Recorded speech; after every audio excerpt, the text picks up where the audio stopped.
झारखंड के मुख्यमंत्री हेमंत सोरेन की मुश्किलें बढ़ सकती हैं। कयासों की माने तो झारखंड में कभी भी आ सकता है बड़ा सियासी बवंडर। हम ऐसा इसलिए कह रहे हैं क्योंकि निर्वाचन आयोग ने झारखंड के मुख्यमंत्री हेमंत सोरेन को 10 दिन बाद आयोग मुख्यालय में तलब किया है। हालांकि हेमंत सोरेन ने आयोग के नोटिस पर अपना जवाब सौंप दिया है। साफ कहा है कि उनके पास कोई माइनिंग लीज नहीं है। इस घटनाक्रम की जानकारी रखने वाले सूत्रों ने बताया है कि सोरेन के जवाब का अध्ययन करने के बाद निर्वाचन आयोग ने उन्हें व्यक्तिगत रूप से या अपने वकील के जरिए 31 मई को पेश होने को कहा है। सूत्रों की माने तो अगला कदम उठाने से पहले आयोग उनकी या उनके वकीलों की बात सुनेगा।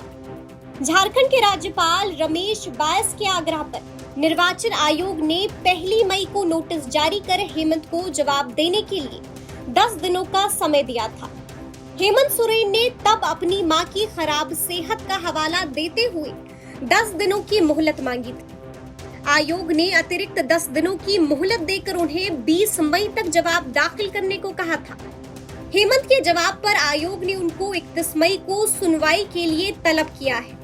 आपको बता दें कि आयोग के पहले नोटिस पर हेमंत सोरेन ने कहा था कि मां की तबीयत खराब होने से वो आयोग का 600 पन्ने का नोटिस नहीं पढ़ पाए हैं। 2 मई को नोटिस मिला और 10 मई तक जवाब देना था। नोटिस को पढ़ने, समझने और जवाब तैयार करने में वक्त भी लगता है, तभी तो वो मजबूती के साथ अपना पक्ष रख पाएंगे। नोटिस पूरा पढ़ने और तकनीकी बारीकी समझने के लिए उन्होंने 30 दिनों की मोहलत मांगी थी।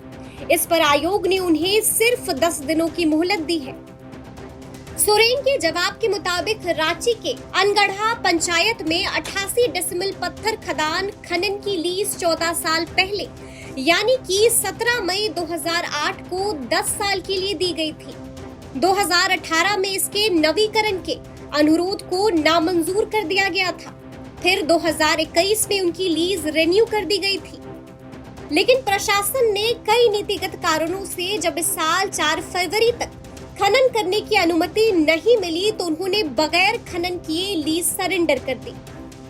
अब फिलहाल उनके पास कोई माइनिंग की जमीन लीज पर नहीं है।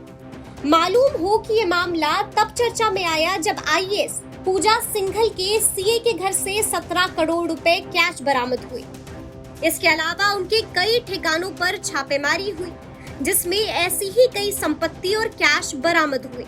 पूजा सिंघल सोरेन सरकार में बतौर माइनिंग सचिव काम कर रही थी। इसे लेकर ईडी ने हाईकोर्ट में बताया कि मुख्यमंत्री हेमंत सोरेन के नाम खनन पट्टा आवंटित करने में कथित मनरेगा घोटाला के सिलसिले में निलंबित खान सचिव पूजा सिंघल ने महत्वपूर्ण भूमिका निभाई थी। इतना ही नहीं, मनी लॉन्ड्रिंग से जुड़े मामलों में भी सिंघल कथित रूप से शामिल रही हैं और ईडी ने इसका सबूत होने का दावा भी किया है। बता दें कि सीएम हेमंत सोरेन को मिले माइनिंग पट्टे की जांच ईडी कर रही है। सोरेन के खिलाफ झारखंड के मुख्यमंत्री और खान मंत्री रहते खनन पट्टा आवंटित करने और उनके करीबियों के शेल कंपनियों में निवेश को लेकर ये जांच चल रही है। हाईकोर्ट ने इस मामले में ईडी से सीलबंद लिफाफे में रिपोर्ट मांगी है। इसी मामले में चुनाव आयोग ने भी हेमंत सोरेन से जवाब मांगा था, जिसके बाद उन्होंने आयोग में अपना जवाब दाखिल कर दिया है। आपको बता दें कि अब 31 मई को इस मामले में अहम सुनवाई होगी। अब देखना होगा कि हेमंत की मुश्किलों का अंत होता है या फिर इस मामले में कोई नया मोड़ आता है।